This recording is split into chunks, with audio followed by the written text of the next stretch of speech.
On the day the monsters killed his parents, our protagonist swore to become an adventurer.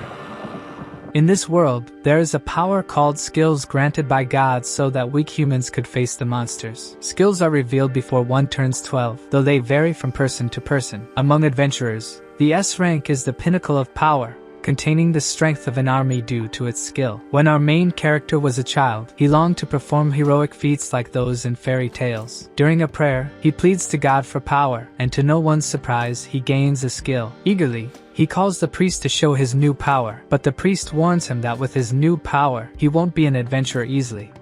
Years later, we see our boy Chrome following an arrogant, red-haired adventurer who scolds him and gives orders. He immediately apologizes. It's revealed that our protagonist's ability is resurrection, but he can only come back once. Among adventurers, their abilities are their greatest weapons and assets. An ability that can only save your life once is extremely ineffective for an adventurer. Even though he lives as a third-rate amateur, the boy takes pride in serving his country. The protagonist's sister has a special ability but refuses to work with him, so their team mocks the situation. In a moment of distraction, a monster jumps towards them but is easily defeated by the redhead and a hammer-wielding guy. The group continues their journey, ignoring Chrome's warnings that a different path would lead to danger. The redhead threatens the boy and orders him to be quiet, ignoring his advice. The deeper they go, the more they realize they've stumbled upon a massive group of man-eating monsters. When cornered by the monster group, the redhead throws the protagonist as bait to be devoured while he tries to escape. The boy reaches out to be pulled back but receives no help. His group tells him he'll revive because of his ability. Realizing their own lives are more valuable at the moment, they abandon him. Chrome thinks in this situation, no ability in the world can get him out of the cave's depths. As he's pulled by the monsters and brutally bitten from all directions, he realizes that not even his ability would save him, and that he needs urgent help or will suffer a painful death. A window appears, informing him that his revival ability has been activated. Confused, he wakes up wondering how he's still alive, remembering the window that appeared to him.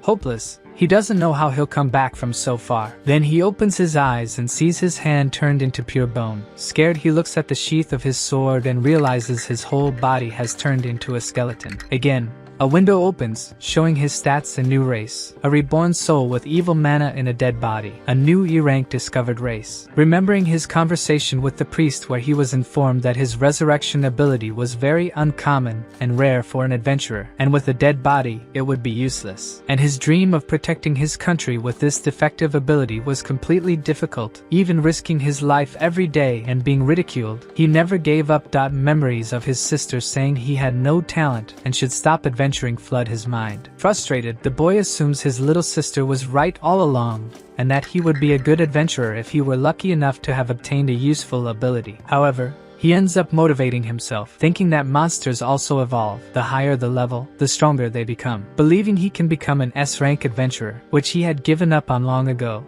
Despite his race being weak, he had hope. Due to his appearance, monsters ignored him, thinking he was already dead. Taking advantage of this, he gathers information and kills goblins with his stealth, rising to level 3 and boasting of defeating a monster higher level than himself. Believing he has nothing more to lose, he aims to reach level 5 to be able to evolve and grow stronger. Taking advantage of the fact that monsters ignore him, he eliminates a low-level slug and sits near the wall, thinking that with this new body, he doesn't need to worry about food or water. However, he feels like he's losing his humanity, but still, it's an advantage not to worry about these things. Losing track of time, he no longer knows if it's day or night. How much time has passed, if time has really passed at all. He also wonders if his sister Kalmea is worried about him. The girl doesn't care when he disappears for days. Chrome gave up thinking about it, returning to hunting monsters as quickly as possible. This time, he encounters a medium-level monster, again pretending to be dead near a pile of torn clothes and attacking the wolf that walks toward him. They both fall off the cliff. As they fall, our boy thrusts the sword into the animal's chest. They hit the ground and face each other again, but the protagonist barely wins, killing the monster and leveling up to 5, evolving his body. Activating the process to grow stronger, he becomes a ghoul. Even though he's still monstrous, at least he's a bit more human looking. His stats have increased significantly, and he gains a new ability called regeneration. The new level for him to evolve now is 20. Eager to evolve again and become stronger, he resumes hunting monsters, encountering a giant rat and struggling to use a sword with this new form. Fiercely attacked, he throws his sword as hard as possible, catching the rat off guard. As he levels up more and more, he begins to feel an immense hunger. Looking at the rat's corpse and feeling a strange and uncontrollable appetite, he sits near the animal's corpse and starts to devour it. Days pass, and as he walks, he spots a higher level orc, but our protagonist easily deals with him now that he's level 13. Enemies of higher levels are easily prey now that he can regenerate due to his new ability. Realizing he's stronger than when he was flesh and bone, he longs for his appearance to return as human as possible. Thinking again about his sister Kalmea, he remembers that they got along very well when they were younger, but over time she began to ignore him. Due to his revival ability, he couldn't find suitable jobs and earned very little money, barely able to help his sister who had talent to be a high-level adventurer. She quickly reaches rank C while our boy Chrome has been stuck at rank D for a long time. Hearing a noise in the back of the cave, the boy stands up and gets ready to intercept the monster, but as he approaches, he realizes it's his sister with a group of adventurers. He can't speak due to his ghoul body and backs away to not be mistaken for a beast. The group is discussing the lack of supplies due to lack of time, and the blame seems to fall on Kalmea for rushing them. As our protagonist observes the situation, he accidentally makes noise and is noticed. Immediately, the group of humans sends an ice attack in his direction, hitting him. He comes out of hiding and faces the adventurers. Fallen on the ground,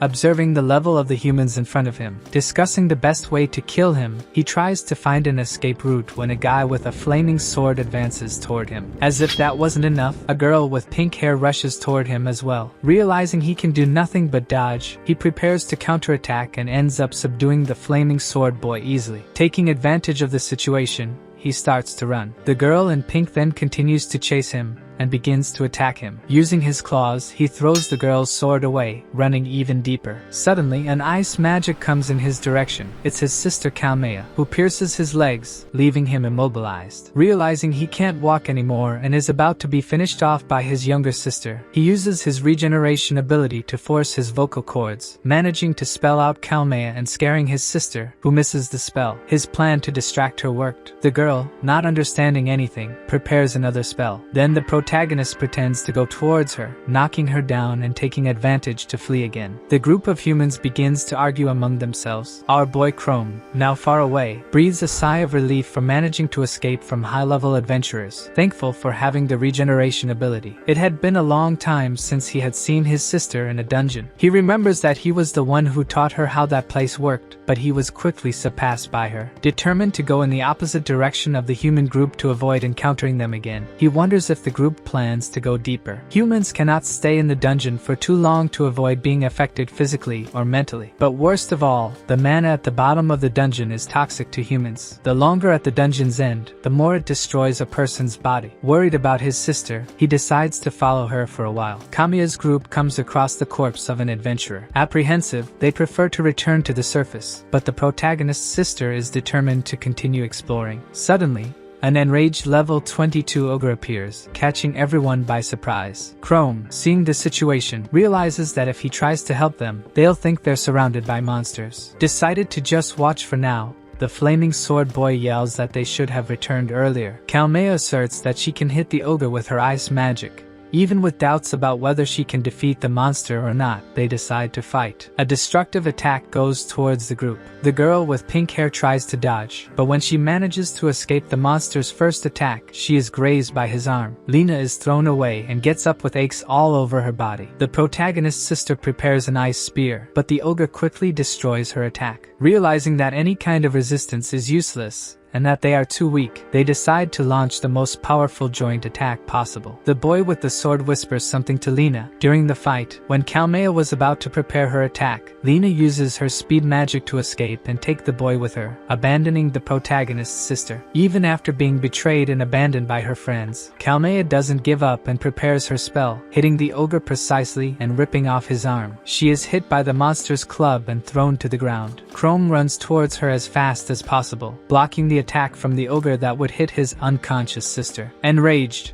he charges towards the ogre, dodging his attacks and taking advantage of the fact that the monster is missing his left arm. He severely wounds him in the belly and steps back. Suddenly, a giant rock is thrown at him, hitting his arm and breaking it immediately. Even attacking the monster's weak spot, he doesn't feel any advantage. The ogre surpasses him in all possible attributes. Realizing that attacking only through the blind spot is not enough, he has to break the monster's defense. Being hit by the club, he realizes that the ogre has a pattern due to having only one arm. Realizing that the monster is tired, he believes he has a chance. The protagonist manipulates the monster to use its jaws. When the ogre approaches with its mouth open, he thrusts his arm into its teeth, sacrificing his left arm. He seizes the opportunity to pierce the beast's neck, thus eliminating it, jumping from level 14 to 18 immediately. He then restores his arm using his new regeneration ability. Looking at his fallen sister, he realizes she had been worried about him all along. He carries her to nearby human adventurers and pretends to attack the unconscious girl. She is rescued with a sword inscribed, "I will return, just wait for me," and she starts to cry. We see the protagonist running after monsters and easily dispatching them, taking the chance to feed. Realizing he looks more human after evolving, he desires to reach level 20 as soon as possible, hoping to find a form that allows entry into cities. Though only 2 levels away from evolution,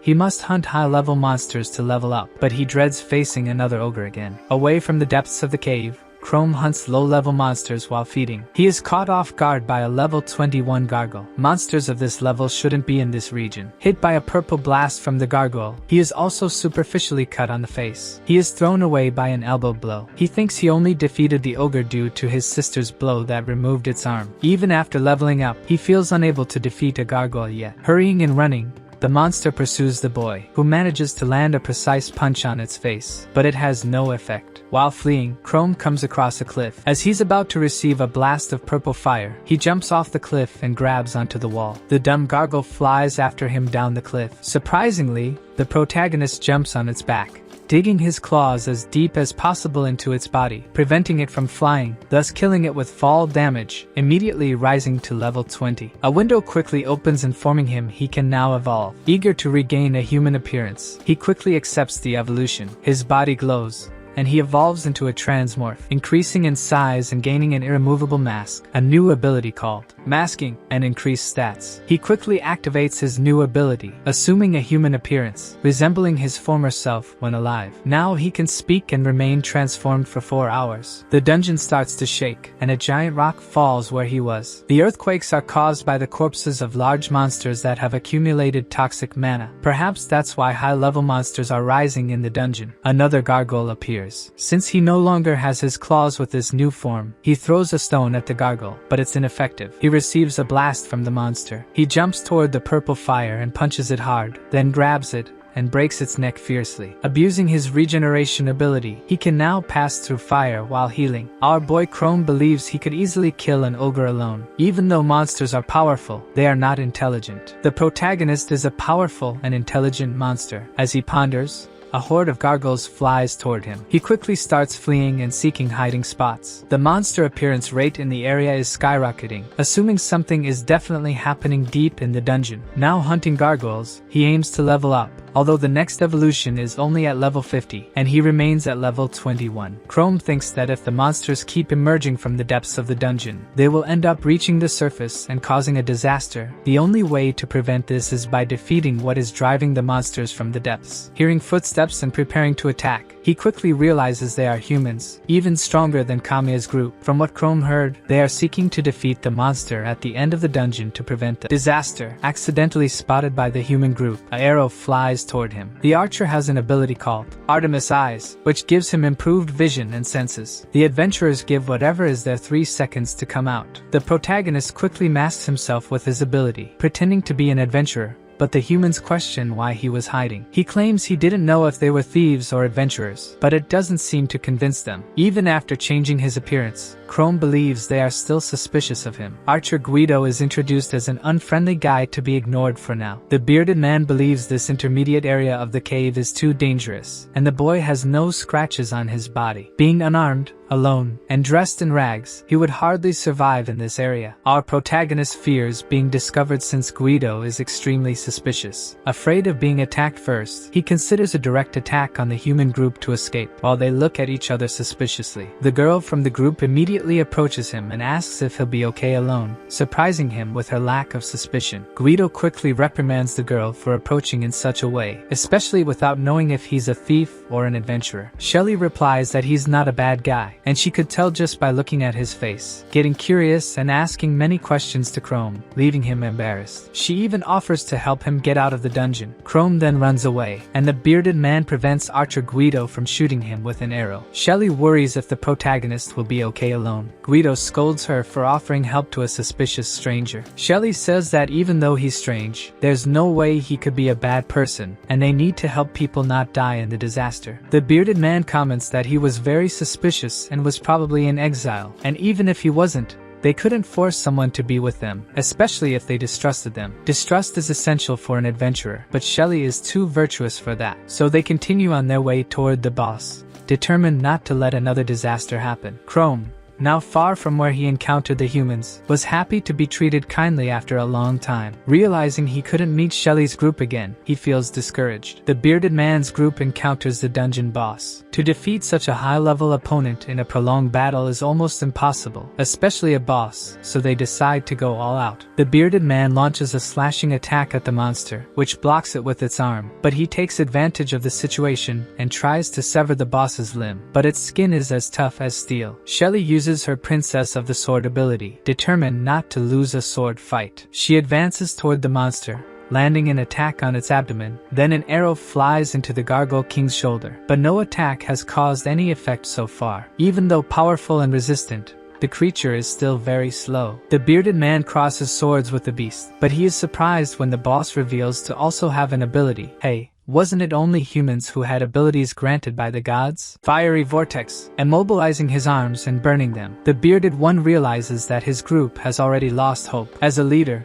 he has to set an example. Even if the attacks have no effect, he has to keep trying. Approaching the beast, he braves its fire and launches his most powerful attack, thus creating an opening for Archer Guido to hit the boss, striking an eye on its belly. Without time to celebrate, the monster turns enraged and attacks the bearded one, who is left unarmed, violently thrown to the ground. Guido calls for Shelly to retreat when he notices their leader has fallen. Shelly appears before Frank's body, apologizing for dragging the young archer into this fight. When the monster was about to finish off the human group, Chrome appears before them, blocking the attack and challenging the Gargoyle King. Shelly immediately recognizes the man before her. Archer asks why he's there when not even Chrome knows the reason. We see our reluctant boy hesitating to help them. Then he gathers courage, remembering the cruel events that happened to him, affirming that he's stronger than the three and will be useful. He walks to the battlefield. It won't be an easy battle because our protagonist is level 21, and the boss is level 30. Even though doubting his victory and wanting to flee, he feels obligated to protect the humans there. This boss faced 3 high-level adventurers and wasn't hurt, only scratches on the head and the eye located on the belly. Assuming the eyes on the belly are its weak point, he decides to focus on the monster's belly. While he was thinking, the monster thrusts its sword forward and cuts the protagonist vertically. Shelly, seeing this, is shocked, while Guido loses his last hopes. When no one trusted our boy Chrome, he uses his regeneration to seize the opportunity to hit the eye on the boss's belly. The enraged monster activates its ability again, turning everything around it into flames. Realizing he can't get close, the boy retreats but is cornered against the wall, about to receive a fatal blow. He grabs the monster's hand with his beastly form and plunges the sword into its eye again. Flames advance towards the protagonist, but the man dodges. In an attempt to maintain his human form, he ends up with little mana left. If he continues like this, he won't be able to regenerate anymore. Determined to finish the fight as quickly as possible no matter what, completely cornered against the wall, the monster doesn't let him escape. Shelly and Guido try to reach their weapons to help our boy. The archer shoots an arrow, but misses, or was that what we were supposed to think? In reality,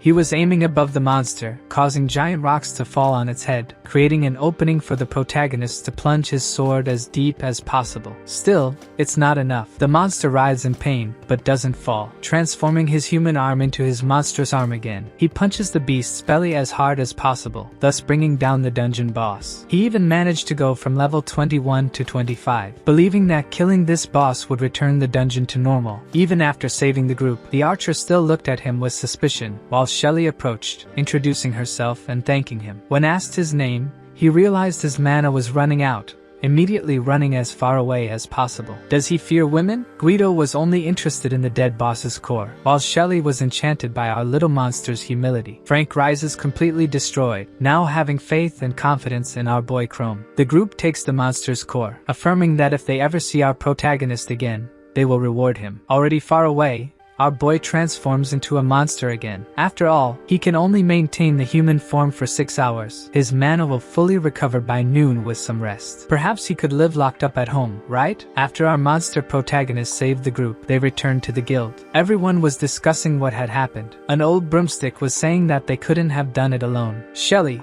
who had fallen for the skeleton, couldn't stop praising him. On the other hand, the limp-handed archer starts to disdain, saying they are overestimating the guy. Guido also talks badly about their savior. Frank comments that they helped a little during the battle, but Chrome did most of the work. The old broomstick continues to be suspicious of the group's story. The bearded one throws it in the old man's face that when he fights against the level 30 boss, he'll understand. When they remove the magic stone, everyone is impressed by its size, and they start discussing why an adventurer wouldn't take this stone. They even consider that it might be a psychopath who loves to fight. Sherry believes he could be a prince from another kingdom undergoing rigorous training. The bearded one rethinks whether bringing the stone was a good choice. We also see the protagonist's sister, impressed by the adventurer's feat. Defeating such a big monster alone wasn't easy. She remembers that this was the cave where her brother disappeared. What irony. She prays that her brother wasn't caught in the dungeon disaster, as the boss was defeated and the monsters will return to their normal power level. She considers going back down into the dungeon to look for him. Frank shows a bag of money they received for the stone. Guido comments that with this money, they will buy new equipment, pay their debts, and that it's worth more than their lives. Sherry wonders if they really should have taken it from that guy. The bearded one believes it wasn't wrong since he would have abandoned the stone anyway, so they split the reward into 3, plus giving an extra to the love-struck girl. Reluctant to accept this extra amount,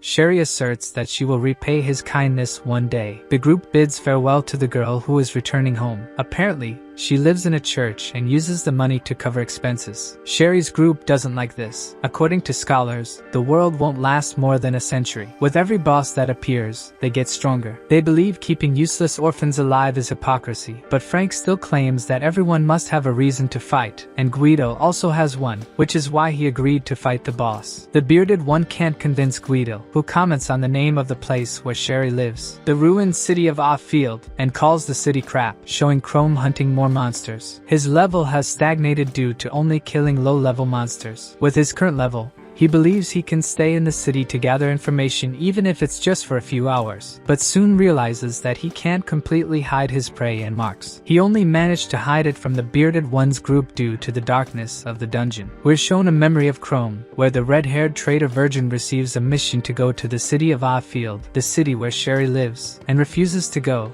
stating that it's common to see dead people in the streets. The protagonist considers going to Off-Field since security there is weak. If he wears a hood, he'll be able to hide his monstrous side and walk freely, alternating his time and mana recovery at the end to maintain his human form. Then he thinks of a great idea. He'll make money with the monster stones he killed here. Arriving at the abandoned city, he realizes the rumors were true. This attempt was just a test, but he's satisfied to walk with humans again, although he feels nauseous when he notices the way people look at him. His first goal is to get money to buy clothes. When he went to sell the stones, the merchant suspected how a skinny guy like him could get these level 20 gargle stones. Regardless, the merchant gives him the coins. Then Chrome gets scared. The amount received is 10 times less than he would get selling in the capital. The merchant confirms what he's saying, but he's not in the capital. As if that wasn't enough, the merchant says the crystals were stolen, so it wouldn't make a difference, since his shop didn't ask about the origin of the items. Technically, it would be fair to pay a lower price. The bald seller still throws it in the protagonist's face,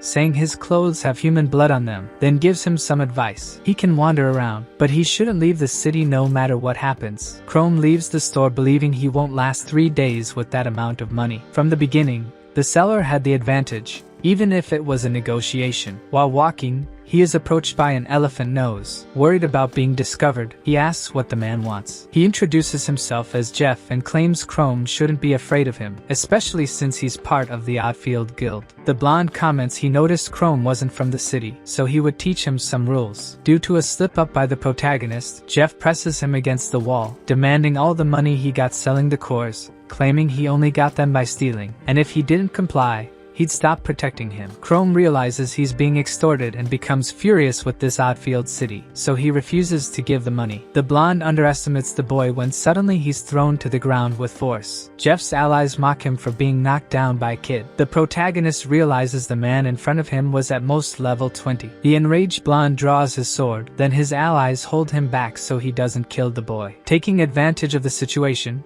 Chrome kicks Jeff's sword and starts running as fast as he can. The annoying blonde shouts various threats while the protagonist moves away. Already in a dark alley, he affirms he could defeat that adventurer, but he didn't want to attract so much attention. He had just arrived in the city and had already been robbed by a merchant, and they had also tried to extort him. Now, in the tavern on his bed, he thinks that being in the city is much more tiring than in the dungeon. With the sword acquired and a cloak to hide, his savings are practically gone. He can't even save money in the room because he needs a room alone to regain his mana. Even though he's been without seeing a bed for a long time, he needs to gather information as quickly as possible to leave the city. After all, he confirmed he can enter cities with his ability. Now we see Shelly donating her money to the priest, who is reluctant to receive the money and comments that Shelly should forget about this city. The girl quickly disagrees, saying she could never forget the church that raised her after she became an orphan. She also says she has many siblings there. A boy approaches and asks if she's a famous adventurer. When she affirms yes, he asks if Sherry can close the disaster holes. Embarrassed, she comments that one day she will be the one to close them. At the church door, saying goodbye to her siblings and the priest. As she walked through the city, Chrome realizes this city is full of deceivers, and maybe it would be better for him to be in the capital, but he immediately realizes that's not a good idea since he could encounter the lame redhead. To the surprise of no one, he comes across Sherry looking at him with a twinkle in her eyes, and then he's in shock. The love-struck girl is surprised to meet our protagonist so soon, and surprisingly, he is too, but it's due to the coincidence. Sherry comments that it's destiny for them to meet in her hometown. Chrome, anxious, begins to wonder why she, such a kind girl, would be in a city like this. Perhaps her image of kindness toward him will be ruined if she stays with her longer. He also believes she may ask to see his stats, so he considers fleeing again. While she thanks him, our boy Chrome runs as fast as he can. Seeing the situation, she asks him to wait, remembering Frank saying he was likely in exile. Someone so strong in Oddfield must have a reason, so she runs toward him, yelling that she won't get involved in the protagonist's past. She tries to thank him again, but he runs faster and faster. The thought of being discovered, a monster,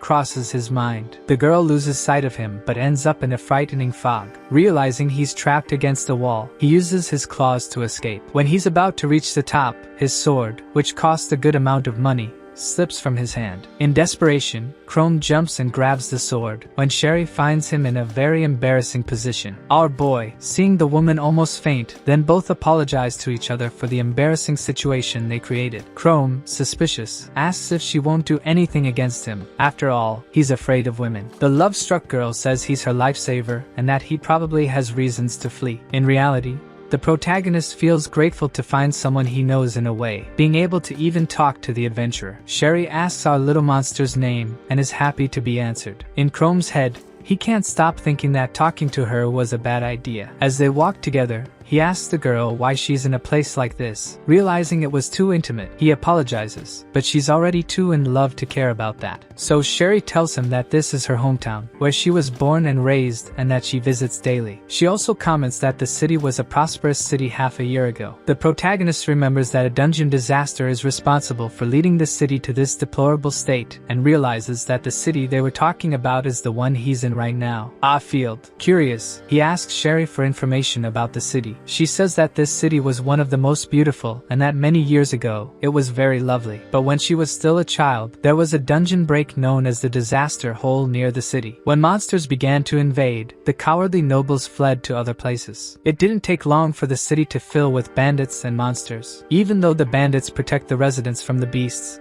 in the end, the former residents are just walking money bags. The girl's dream is to become strong enough to close the disaster hole, thus freeing the city from the evil that inhabits it. Getting emotional about the girl's story, in the church, it is shown that Shelley's brothers also want to become adventurers, inspired by her. The boy has a very strong ability related to fire, and claims that he will certainly strengthen himself and get rich so that nothing is lacking for the church. The priest encourages him and says that his sister would like to hear that. They hear a noise at the door and go toward it to receive whoever it is, believing it to be Shelley. When they open the door, They are faced with the blonde from the bathroom and an ugly bearded man. The priest immediately recognizes them as being from a clan called Evil Dragon. Apparently, this clan rules in the city and they need new slaves. They are obeying orders to even take children for labor. The priest can't do anything and just accepts his fate. The boy who is hiding behind the priest believes he can protect the church with his ability, while the two weaklings are trying to convince the priest that he kneels, begging to let the children go in peace. He intends to sacrifice himself so that the young ones can continue to have a decent life, but the Evil Dragon clan has come with bad intentions. The brave boy confronts the bullies, prepares his spell, and asserts that they won't take anyone, casting his fireball spell. When it hits one of the thieves, it has no effect. The failed beard counterattacks an unprotected child, and when he's about to strike again, the priest approaches to attack him even more. He's quickly intercepted by the man of God. In a desperate attempt to save the boy, he shouts for the boy to flee.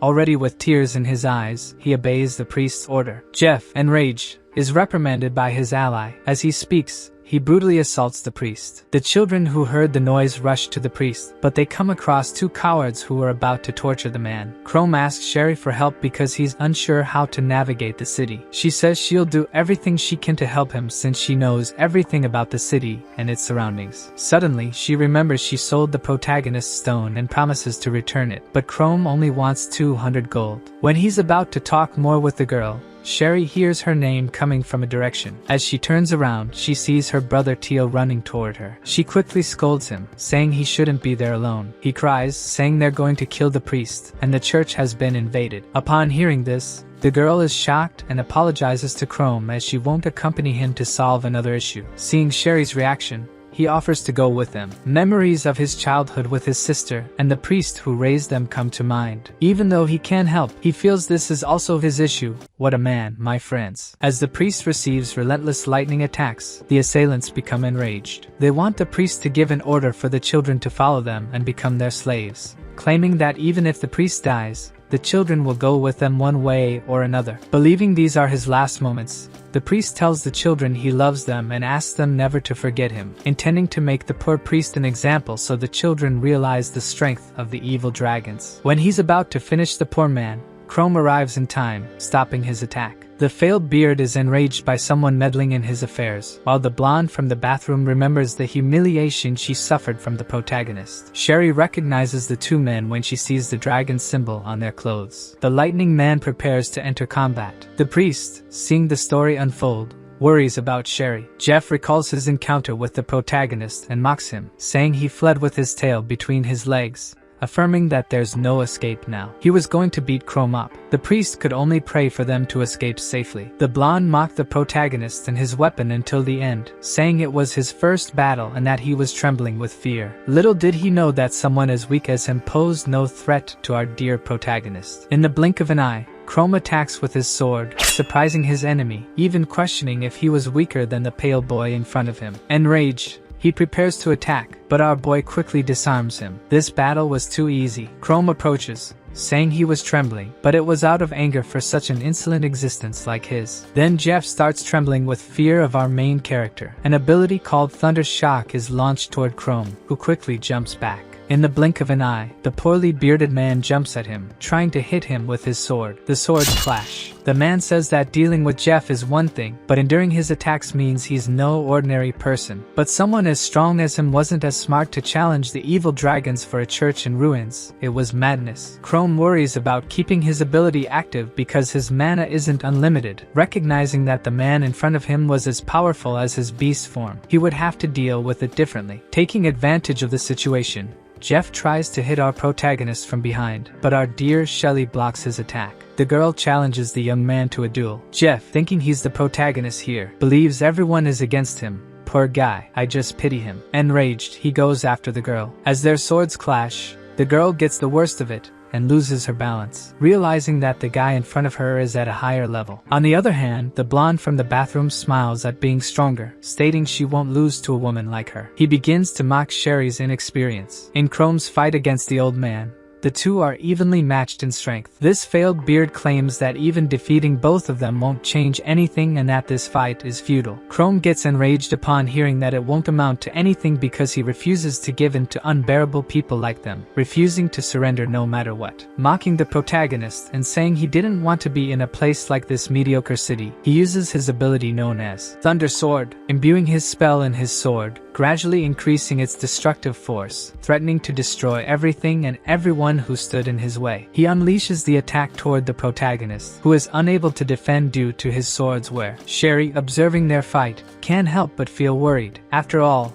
this battle was hers. Even though Jeff has more experience and strength, the girl withstands his attacks well and even manages to defend herself. Sherry comments that there's no determination in the young man's sword, making him even angrier. The two prepare to continue the fight. Chrome can't get close due to his opponent's ability's range. He considers canceling his transformation to unleash all his strength as a monster, but doing so in front of the children, or Sherry, would only hinder everyone. He questions more and more whether it's really worth not transforming into a monster. After all, if he doesn't do it, the evil dragon clan will take control of the church. Lost in thought, he realizes, in reality, he's afraid that Sherry and the children will fear his form. Chrome is hit by a lightning attack and receives a sword strike to the stomach, quickly healing himself and trapping his attacker's sword with him. Taking advantage of his opponent's open guard, he delivers a powerful hook to his enemy's chin. The defeated man on the ground can't believe he suffered this humiliation. The priest, who was hopeless before, is completely surprised to see the pale boy in tattered clothes defeating a high-level man. Jeff, who is facing Sherry, can't believe what he sees. Chrome threatens to continue the fight against Jeff, who takes advantage of his missed ability to flee. Having passed the situation without using his complete form, he is satisfied. The priest, now recovered, sitting in his beautiful chair, begins to thank the two lovebirds who saved him. He is concerned about the wound Chrome suffered from the poorly bearded man's sword, but our protagonist is the master of healing spells. Sherry expresses concern about the priest staying in Field, but he says he couldn't afford the living costs in the capital. He'll definitely find a way to protect the children while he can. After all, it was Chrome and Sherry who were being sought, and the evil dragon clan would pursue them. They bid farewell to the church, and shortly after, Sherry says goodbye to the protagonist and thanks him again for everything. Curiously, she asks what he will do. He replies that he will go to the inn and spend the rest of the day there. Our main character was going to ask her if she wasn't going to flee from this city, but quickly gave up on the idea, so he decides to ask about the dungeon break, known as the Disaster Hole, the main reason the city of Field fell into ruin. She informs that it's in the northern region but insists that our protagonist doesn't go there because it's a very dangerous area that not even the capital itself managed to resolve. Chrome fills with determination to close the dungeon, either by killing the boss or eliminating all the monsters, thus freeing the city from the evil dragons. In a way, he only went to that city, and to level up as quickly as possible, he has to defeat beasts that are much higher level than him. A dungeon that can handle the knights of the capital is qualified for this and much more, believing that if he closes the dungeon, the capital will come deal with the evil dragons, and besides, he will achieve his new form after evolving. Not bad, not bad. Now I don't feel so good. We are shown Jeff in his clan's hideout reporting the mission's failure, stating that some people disrupted the guilds, and asking for reinforcements to deal with a guy named Chrome. However, he is rebuked for fleeing after seeing his brother defeated. His boss tries to hit him with his large axe, revealing that the leader of the evil dragons is a buff dwarf who wields an axe, threatening Jeff with death if he fails another mission. Trembling with fear, Jeff asserts that he won't fail again. The dwarf asks the beautiful woman beside him why she removed the guards from the dungeon. She justifies that guards from the capital are patrolling the city, so they need more manpower. North of the city, we see Chrome wandering in search of the dungeon. When he finally finds it, he sees a region with a huge hole. Before he could head towards the dungeon, a monster begins attacking the city. A woman steps forward in front of the crowd, claiming to be an adventurer who doesn't need help, and confronts the monster. Chrome lands a horizontal attack on the monster's chest. The woman is impressed to see such a strong adventurer in the city. She imbues holy mana into her sword and cuts the monster in half. Chrome senses that he might be purified if he approaches that holy mana. The girl feels her sword vibrate towards Chrome and becomes curious about it, even wanting to cut him to test out. A man from the crowd gathers everyone to thank them for being saved. His daughter runs into his arms, thanking Chrome and the beautiful woman for saving her father. surprising everyone. Even though the monster is cut in half, it prepares a fireball, intending to sacrifice itself along with the girl. Chrome immediately considers transforming into a monster to save her, even if he can never enter any city again. His mind flashes with Sherry's face and the desire to reunite with her. Our protagonist then decides to deactivate his disguise ability to save the girl because he chose to become an adventurer to protect people and his country. He steps in front of the attack that was about to hit the girl, and then finishes off the monster by cutting it in half again. The crowd, once grateful, is now completely shocked and afraid. The girl with the holy sword looks angrily at the monster-shaped protagonist. The girl's father immediately rushes to her side. Former allies in battle are now enemies. Her mana already indicated that something was wrong, but the girl didn't imagine it was a monster. The crowd calls for the evil dragon clan to protect them. At that moment, Chrome flees the city, being stoned by the citizens, who are quickly reprimanded by the warrior not to anger the monster. Realizing that this was not an ordinary shapeshifter who mimicked emotions and spoke, she decides not to let him escape, as it was a danger. Just as she was about to head towards the protagonist, the little girl questions why she's going to kill that poor monster. The girl's father informs her that it was a man-eating beast, but she insists that even though it looks scary, it protected the city and its citizens. When the girl tries to argue, it's futile. Determined once again to go after the protagonist, her captain appears behind her and reprimands her for attracting too much attention, explaining that there was a monster nearby. It was useless, as their mission was stealthy. She reports the appearance of two monsters again, receiving complaints from her superior for demonstrating her power, and he warns that if necessary, the citizens must be sacrificed for the mission's sake. If she hindered the mission, she should die there. She was still questioning why they weren't hunting the intelligent monster. Her cold captain remarks that hundreds of people around the village will die, so it doesn't matter. The girl is surprised to see this side of her superior. He asserts that the most important thing is to investigate the man suspected of involvement with the dungeon disaster, known as the Red Man. The protagonist arrives at the dungeon that caused the downfall of Oddfield, knowing that since his face is known in the city, he can never return. But that's not important now because his goal is to clear the disaster hole, thus saving the people from fear and defeating the evil dragons. His focus will be on leveling up, gaining a new appearance, and returning to the capital. We see Shelley fleeing from the priest and heading towards the broken dungeon. Already inside the dungeon, Chrome thinks that place was the graveyard of the Royal Knight Squad, believing he has to explore carefully due to the dangers. He advances cautiously, knowing that even as a monster, he is still mortal. Unsure which path to take,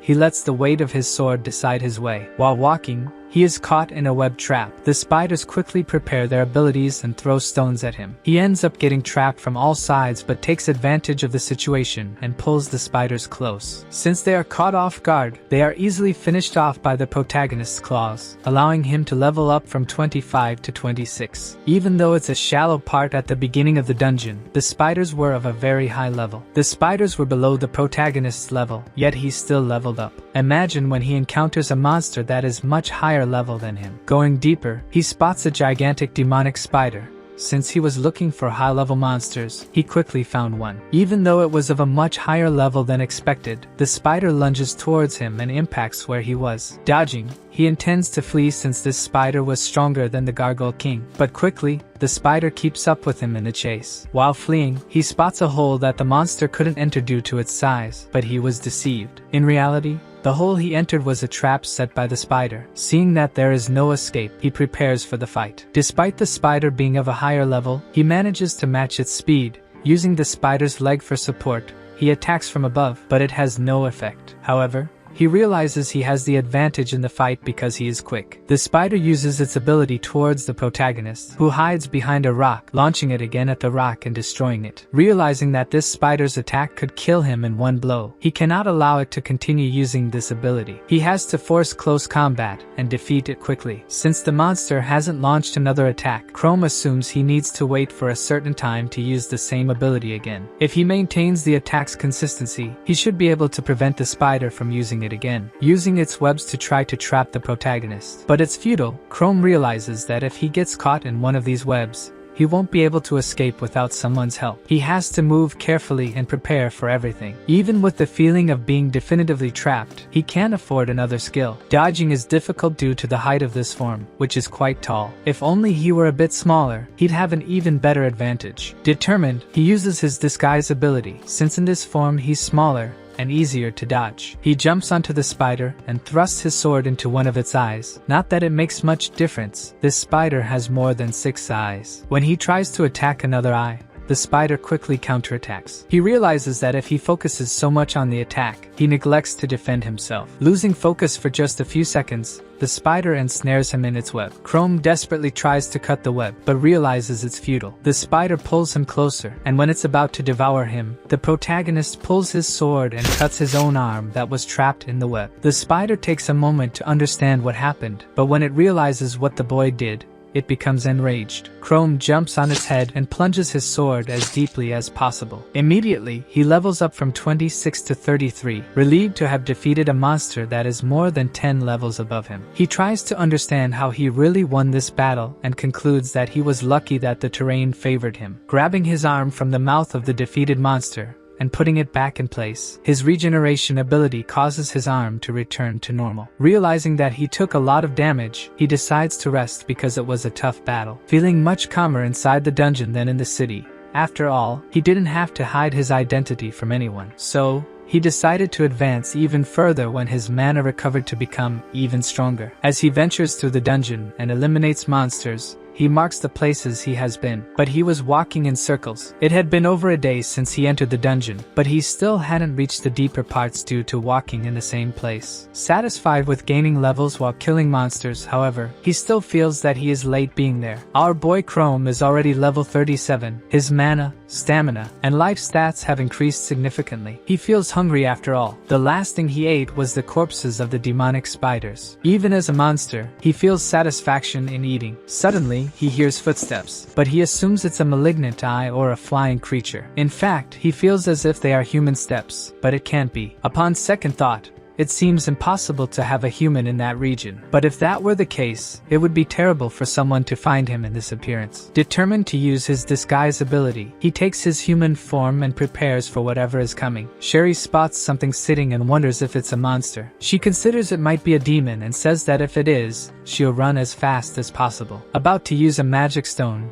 she spots our boy Chrome. Both are surprised. The protagonist asks her how she descended so far with her level. She takes a map from her backpack and shows it to him. The girl keeps track of the monsters that appear, their difficulties, and different paths. Sherry asks why he's there. He responds that he was there to increase his level. Immediately, he thinks that Sherry was there to close the dungeon alone, thus protecting the church they once saved. He takes the map from her hand and asks if she knows how to get out of there, and decides he needed the map. She realizes that he's colder than the last time they met, but he doesn't seem so concerned about being in a place like that. She also assumes that he's there to close the dungeon alone to protect her and the others. She refuses to leave the dungeon, justifying that a group from the royal capital failed to close the dungeon, so he alone wouldn't succeed either. Chrome is reluctant to let Sherry help and comments that she would only hinder, but Sherry, motivated, invites him to conquer the disaster pit together. She promises not to get in his way and assures him that she can defend herself. She also mentions that she has medicinal ways to survive in that dungeon. All her supplies were bought with the protagonist's magic stone money. Chrome suspects she might not be that useful, but upon further thought, realizes she has information on how to get to the bottom of the dungeon. Chrome's mana allows him to maintain his human appearance for 9 hours. Since Sherry knows how to reach the dungeon's depths, he believes he can defeat the boss in less than 9 hours. Furthermore, he'll have information and assistance during his descent to the bottom. Thus, he allows Sherry to accompany him, affirming that if she's lying about knowing the way, she'll immediately go home. The girl agrees. We see the dwarf boss receiving a report from the beautiful girl about the royal knights. They comment that a lone girl entered the dungeon and mocked the situation. The dwarf asks if they dealt with the girl, shocking the servant as she did nothing, thinking it unnecessary. The dwarf threatens her, saying the girl could be a high-level knight posing as an adventurer. He orders his men to accompany him on the journey to the disaster pit. Confronted by a horde of demonic spiders, the protagonist realizes it will be difficult to counterattack while protecting the girl. Shelly emerges from behind Chrome and tosses gunpowder at the spiders, blinding them. With the spiders blinded, the protagonist easily defeats them, reaching level 38. The girl is pleased with the outcome of their battles, and the boy is impressed with how useful she is being. Listening to Sherry's instructions, he discovers the most efficient path. Frustrated, The protagonist remembers wandering aimlessly in the dungeon without a map. They realize many people were sacrificed to make the map, saddening the girl. The wickedness of the evil dragon clan knows no bounds. With such a map and the dungeon still not closed, it only means they don't want it closed. Sherry asserts her trust in the protagonist, explaining why she showed him the map. Chrome says they will close the disaster pit together. The girl is embarrassed and considers him a very kind person. As they walk, they come across a spider with a human face. It immediately leaps to attack the protagonist. Even though he blocks the attack, he is thrown back. Sherry instantly worries. Chrome sees that the spider is level 42 and is much stronger than him. Realizing how dangerous the disaster pit is with a monster of that level, they understand that this spider is stronger than the boss of the old dungeon. The girl shouts that the monster has poor visibility at its feet. The protagonist immediately goes to its blind spot, striking horizontally. Sherry mentions that this beast is also weak to fire and throws a magic stone at the spider, which ignites upon impact. The burning spider feels great pain. The protagonist takes advantage of this opportunity to make a new cut. Chrome and Sherry approach confidently, affirming that they can win this battle. After some time, the spider is defeated. The protagonist comments that it was an easy battle for a monster of such a high level, reaching level 40. He realizes that he's been leveling up very quickly since arriving in this dungeon. It won't be long before he gets his new form, which is only 10 levels away. By his calculations, he won't be able to evolve before fighting the boss. Chrome believes his next transformation will finally make him look like a human. Observing the map, they realize the boss's room isn't too far. The boss, according to the information, is a giant gorilla that has ended the lives of several high-level knights and adventurers. Stating that it's quite scary, Sherry believes the protagonist will find a way. Chrome hopes to be able to defeat a monster of this magnitude. He decides they should rest a bit before the final battle. The girl is excited to be so close to helping her hometown, recalling the times many people suffered and died. The burly dwarf's group prepares to enter the dungeon. His orders were that nobody should enter, regardless of being able to defeat the boss or not, and if the adventurer who entered is still alive,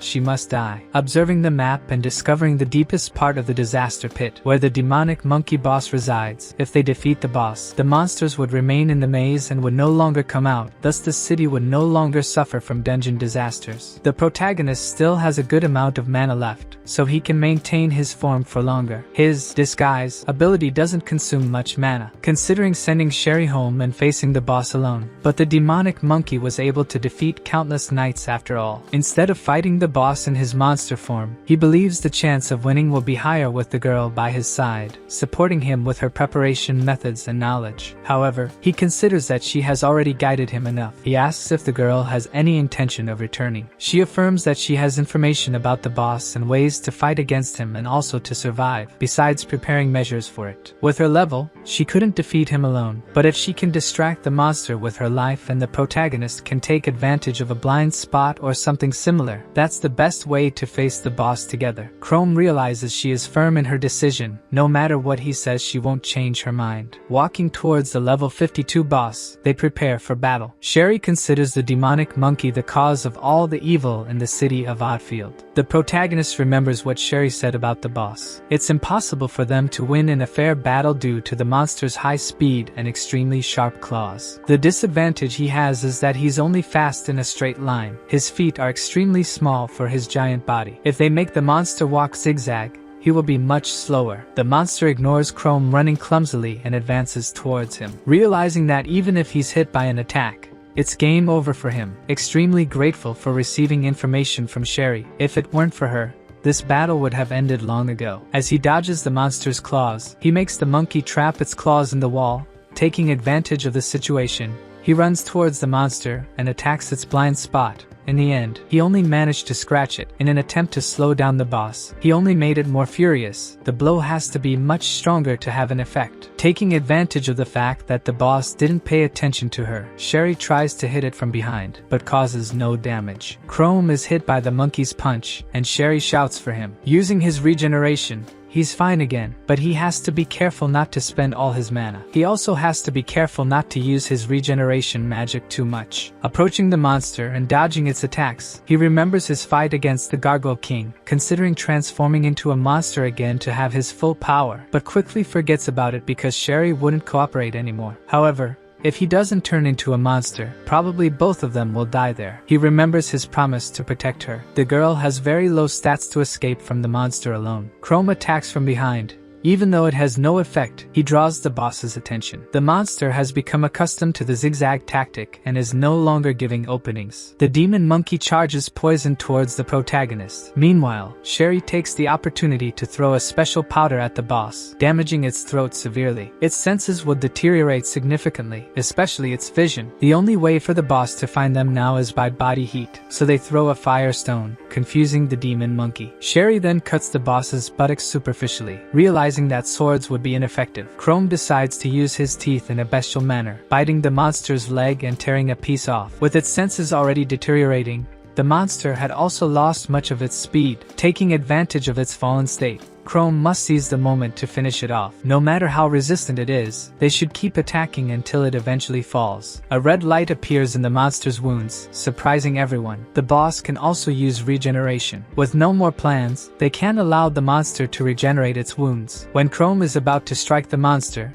it blocks and counters with a precise punch. The protagonist feels immense pain from the punch and wonders how the monkey, so close to death, can still have such strength. Determined not to lose and to lift the curse from Outfield City, they are its last hope. Even though he didn't accomplish much in life, he had the courage, and that's why he became an adventurer, to end disasters like the demon monkey. Jumping towards the boss, he pierces its chest with his sword. Sherry watches anxiously. Standing before the defeated beast, Chrome wonders if they won. Suddenly, a window pops up, informing him that he has leveled up to 47. It's the first time he's seen so many accumulated experience points. Satisfied to have finally finished the job, the two rejoice on the ground, knowing they saved an entire city alone. The protagonist tries to console the girl, but she claims they are tears of joy because she thought she would die in a mediocre way during the fight. She thanks Chrome, saying that without him, many more people would have died. Now the church will probably be fine. Our protagonist thanks her for the information and says that without her, he would have lost the fight. The disaster pit was the main reason Outfield City was abandoned by the kingdom. Now that the dungeon break has been resolved, they will likely send help to deal with the evil dragons. Chrome uses his healing magic without checking his mana and is startled because he could transform into a monster in front of Sherry at any moment. But he's relieved to see he still has a good amount of mana left and that he can still get out of the dungeon in time. He must do everything to avoid showing his true form because he's only 3 levels away from evolving again. Monsters evolve the way they want, which means he will probably become more human. Sherry asks what he's thinking about, catching him off guard. He responds that he's happy to level up so much at once. She informs him that she entered at level 19 and is now at level 28. Reminiscing about her group and comparing their levels, she was already far ahead. Even after defeating the boss, not all monsters in the dungeon die immediately, so they have to be careful on the way back. Eager to report to the capital that the dungeon break has been resolved, Chrome asks them to rest a bit before collecting the boss's magic stone. Sherry agrees,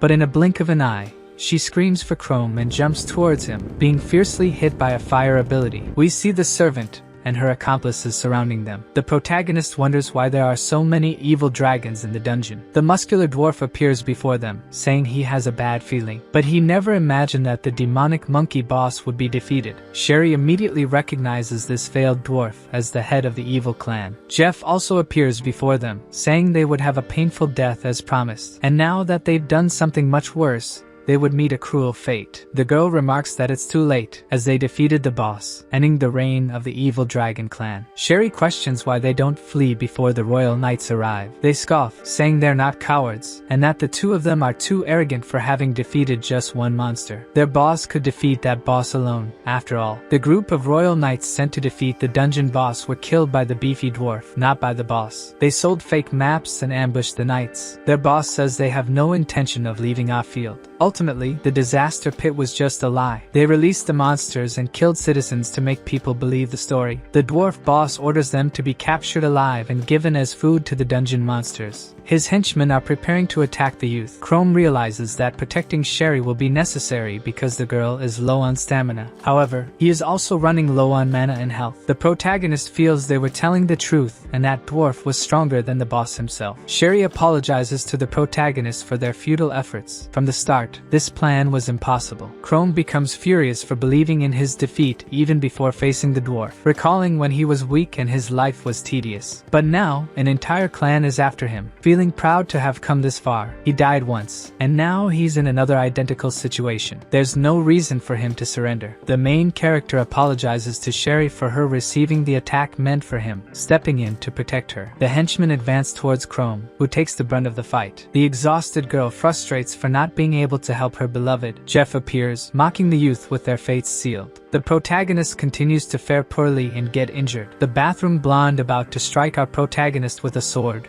Chrome immediately transforms his arm into its true form. Jeff doesn't understand how the protagonist's arm became monstrous, wondering if it's an ability. Before he could speak, he gets a slap from a police officer on the nose. Everyone watches with curiosity. Chrome, summoning determination, remembering his moments with Sherry, calls everyone to fight and taunts them. A henchman charges, when suddenly a monster appears, cutting him in half. An XP message appears for Chrome. The protagonist realizes he killed a human but feels nothing about it, perhaps because he's in danger, or perhaps he's truly becoming a monster. Panic ensues among everyone present. The archers immediately shoot arrows at Chrome, but it doesn't affect him. Advancing towards the henchman, an extra jumps on him, the result of which is obvious. The protagonist scares off the fat guy with a shout, and quickly moves towards another weakling, lasting less than 5 seconds on screen, also finishing off the one who attacked him earlier, exchanging looks with the dwarf, leaving all the henchmen scared. The servant notices her men aren't eager to fight. Chrome believes he can now defeat all present. The extras advance towards the protagonist, but Chrome realizes it's a trap to launch an ability at him. Using the shielded men,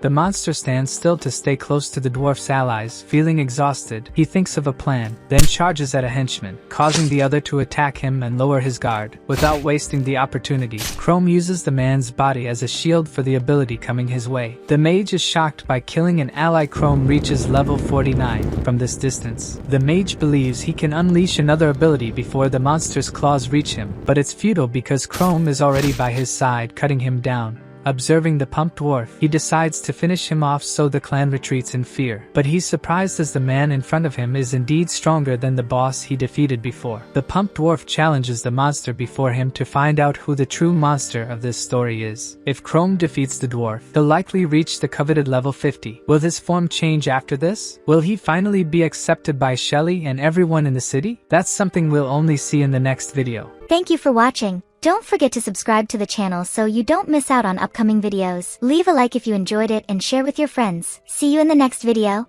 Bye for now.